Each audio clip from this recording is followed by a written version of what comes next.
Everyone, welcome to my channel. So आज हम करने वाले हैं क्लास 10th का बहुत ही important topic which is a human digestive system. So let's start. Human digestive system एक ऐसा प्रोसेस होता है कि जिसमें आप कोई भी फूड को अपने बॉडी के में माउथ के थ्रू जब इनटेक करते हो तो वो जो कॉम्प्लेक्स फूड होता है वो एक सिंपलर फूड में कैसे ब्रेक डाउन होता है उसका, और उसमें से जो भी इंपॉर्टेंट न्यूट्रिएंट होते हैं वो हमारी बॉडी उसे कैसे एब्जॉर्ब करती है और वेस्ट मटेरियल को कैसे बॉडी से बाहर निकालती है, इस पूरे प्रोसेस में हम पढ़ने वाले हैं ह्यूमन डाइजेस्टिव सिस्टम में। सो लेट्स स्टार्ट। सो सबसे पहले हम बात करेंगे जो फूड होता है वो हमारे माउथ के थ्रू क्या होता है, उसका इनटेक होता है। And the process of intake of food through mouth is known as ingestion. इस प्रोसेस को क्या बोलते हैं, हम इंजेशन बोलते हैं।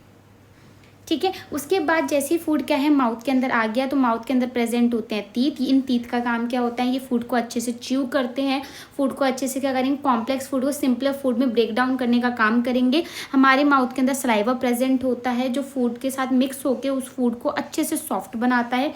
Then a very important gland, mouth के अंदर एक ग्लैंड प्रेजेंट होता है जिसका नाम होता है सलाइवरी ग्लैंड। ये जो सलाइवरी ग्लैंड होता है वो एक एंजाइम रिलीज करता है जिसे हम बोलते हैं सलाइवरी अमाइलेज।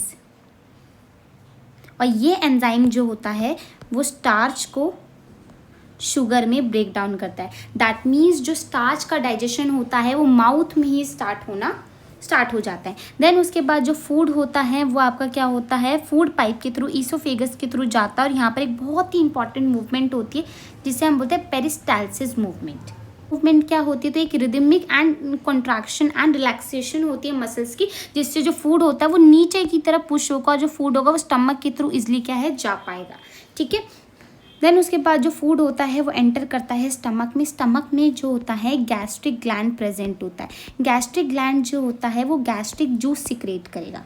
अब ये गैस्ट्रिक जूस क्या करता है, तीन चीज़ें रिलीज करता है जो बहुत इंपॉर्टेंट होती है। अब ये तीन चीज़ें कौन सी होती है, एक होता है HCl, दूसरा होता है म्यूकस एंड तीसरा होता है पेप्सिन। ठीक है, HCl का काम क्या होता है, जो HCl होता है वो स्टमक के अंदर एसिडिक मीडियम प्रोवाइड करता है। क्यों प्रोवाइड करता है एसिडिक मीडियम, बिकॉज जो पेप्सिन होता है उसका काम होता है प्रोटीन को डाइजेस्ट करना। ठीक है, और पेप्सिन तभी काम करेगा जब स्टमक के अंदर कैसा मीडियम होगा, एसिडिक मीडियम होगा।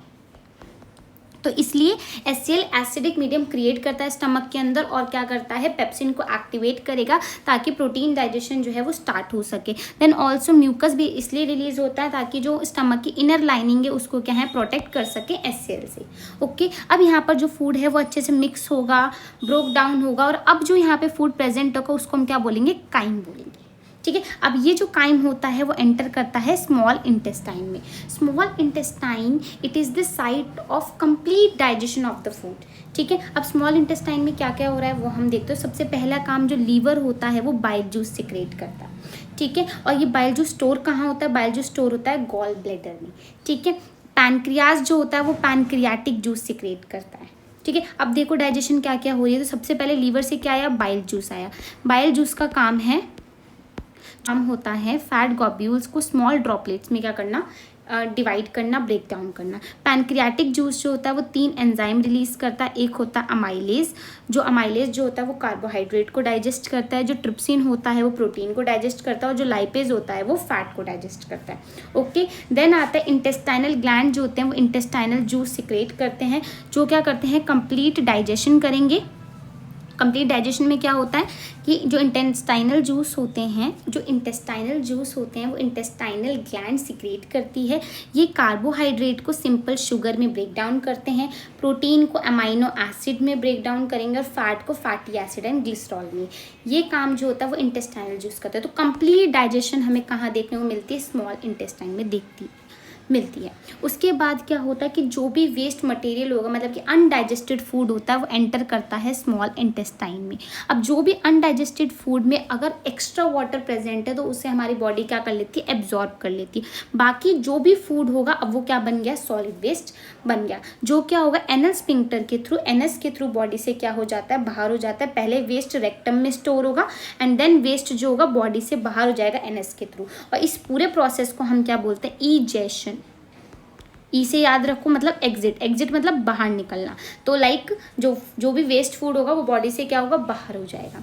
ठीक है, ये था पूरा प्रोसेस ह्यूमन डाइजेस्टिव सिस्टम का। ये आप डायग्राम देख सकते हैं, ये एनसीईआरटी का डायग्राम है जिसमें आपको दिख रहा है ये माउथ है, बकल कैविटी, टंग है, ये ईसोफेगस की तरफ फूड गया, फिर ये स्टमक में गया। स्टमक के बाद यहाँ पर देखो लीवर जो है वो बाइल जूस सिक्रेट कर रहा है, यहाँ पे आपको बाइल डक्ट देखने को मिल रही है, ठीक है। ये गॉल ब्लैडर है जो बाइल को स्टोर कर रहा है। पैनक्रियाज आपको दिख रहा है जो पैनक्रियाटिक जूस सिक्रेट करेगा। फिर ये स्मॉल इंटेस्टाइन आपको देखने को मिल रही है, ये लार्ज इंटेस्टाइन है, यहाँ से जो भी वेस्ट हो वो बॉडी की तरफ बाहर हो जाएगा, ठीक है। तो ये पूरा डायग्राम है और ये पूरा प्रोसेस है ह्यूमन डाइजेस्टिव सिस्टम का, आप अच्छे से देख लीजिएगा। अगर आपको इस टॉपिक में कोई भी अगर डाउट है तो आप कमेंट सेक्शन में बता सकते हैं। एंड अगर आपको ये वीडियो पसंद आई हो तो प्लीज़ इसको लाइक करें, शेयर करें एंड सब्सक्राइब करें। और ऑल्सो मुझे कमेंट सेक्शन में ज़रूर बताना कि आपको कौन से नेक्स्ट टॉपिक पे वीडियो चाहिए ताकि मैं आपके लिए जल्दी ला सकूँ। Thank you everyone.